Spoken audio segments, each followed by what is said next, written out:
Hey, how's it going in this video? I'm gonna be talking about mutiny and what that is.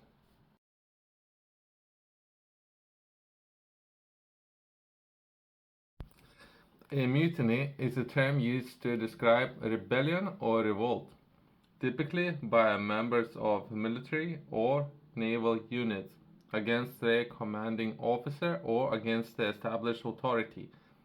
Mutinies can occur for various reasons, such as dissatisfaction with leadership, poor living conditions, unfair treatment, or disagreement with others.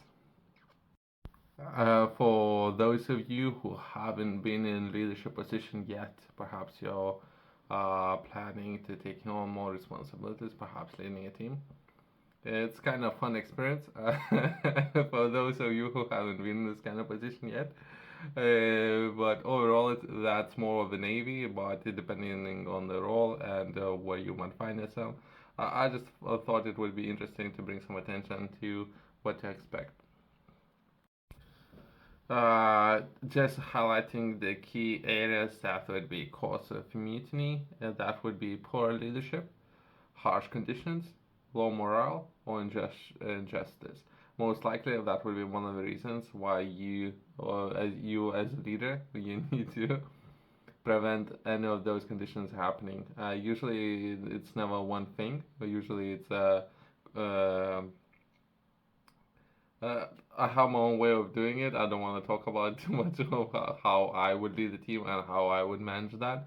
I'd rather use other people's examples, but from all many years of my own personal experience, I do understand how to come about and how to manage different situations and how to do it, how to deal with any of those situations. I'm more interested in finding out other people examples, experiences, and how they dealt with those situations. I'm more interested in those kind of historical facts and perhaps certain areas where things are and where things are going.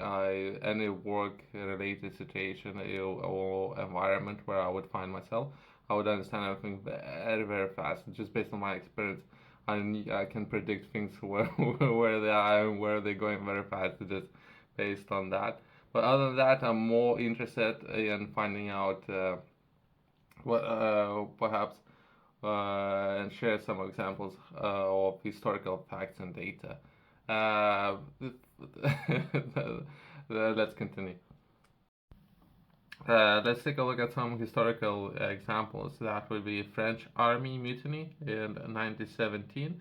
During World War One, French soldiers mutinied and amassed due to the horrific conditions and heavy casualties they endured on the Western Front. These mutinies had significant impact on the French military's operations. Royal Navy mutinies in 1797 were spearhead at Muir mutiny at the British Royal Navy were sparked by grievance over pay conditions and treatment of sailors. Free conditions they resulted in conse- conscience concessions from the Admiralty to improve conditions, which is not easy to do, by the way. But either way, USS Forrestal Fire in 1967, while not traditionally mutiny, these USS Forrestal Fire served as an example of how catastrophic incidents can lead to serious discipline problems. The fire on the aircraft carrier resulted in a loss of morale and discipline issues among the crew. American Revolution in 1775, 1783, American Revolution War, in which American colonies rebel against British rule, could be seen as a large-scale mutiny against the British Crown. It was driven by a combination of factors, including perceived injustice, lack of representation, and disagreement with British policies. High taxes, I believe, that were one of those many reasons, I believe. Russian February Revolution in 1917, and mutiny of Russian battleship Potemkin in 1905 contributed to the discounted but later fueled the revolution of 1917. This revolution led to overthrow of Russian monarchy and the establishment of the provisional government. Indian Rebellion of 1857, also known as Indian Sepoy Mutiny, this widespread revolt against British rule in India involved sepoys, Indian soldiers, who mutinied against the British officers. It played a significant role in the led by Indian struggle for independence. Uh, I'm currently reading very interesting books with overall ships. I'll share some more information perhaps a little bit later. I would actually finish reading those. But for any of you who are interested, there are a lot of historical examples, and there's books written about this kind of incidents for those of you who are in leadership positions and perhaps would like to understand a little bit more or take a look at historical examples and perhaps learn something from those and put that in perhaps in today's world and some of the practice and how that can look like. Potentially, what can prevent mutinies? Effective leadership. Leadership development and training programs are essential to ensure that officers are non-commissioned officers can lead by example, communicate effectively, and address the concerns of the subordinates. Very good, very good. It's not everything, but that's very good. Improving conditions. Adequate logistical support, such as providing the proper equipment, nutrition, medical care, and suitable living conditions, can go a long way in preventing discounted among military personnel. Not limited, depending on the area where you're working. So very least PPE, personal protective equipment. So what you need to give to your personnel by legal standards. So even some environments, even a PP, provide all your staff with necessary equipment to perform the work. So very simple task. Communication.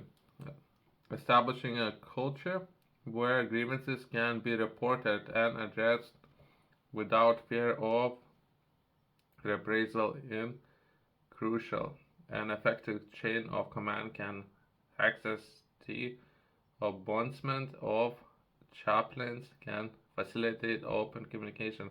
In other words, over communication, so have your in today's workforce, I guess, open door policy, where you would be able to address any concerns that you have, especially with regards to health and safety in your work environment, to up the chain of command, and how to do it. Very least, very simple, keeping clear communications and understanding what would be required of the people as well as of the managerial staff.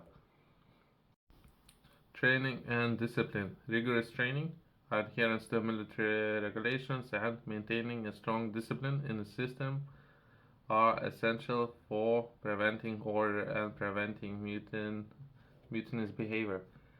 The, yeah,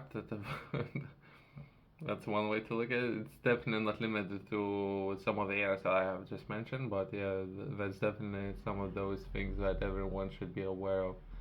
Especially when if you're thinking about hiring new people, new staff, you have a new staff coming in, and there are set standards and expectations for new people coming in, and there's going to be some pushback, and there's going to be some pull, there's going to be some push, and there's someone might break, someone might rebel, a million things might happen, but overall it's just it's kind of interesting looking at everything from a back seat instead of sitting behind the wheel, I guess. For those of you who would like to learn more, I would definitely highly recommend purchasing journal. And keeping a journal, that's one way of keeping a track of your overall day and performance.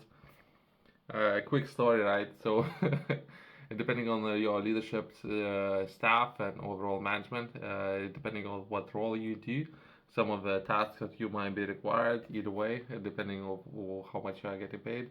If you're just starting in your career or you have been in your career for a very long time, having a journal is one of those ways to address any issues with your management staff and keeping a track of orders and commands that's been given to you.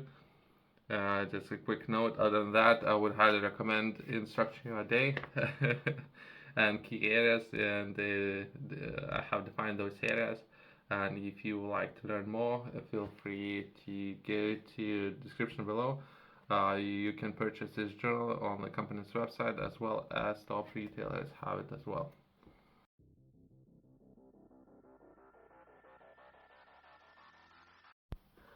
Thanks for watching, and I'll see you next one.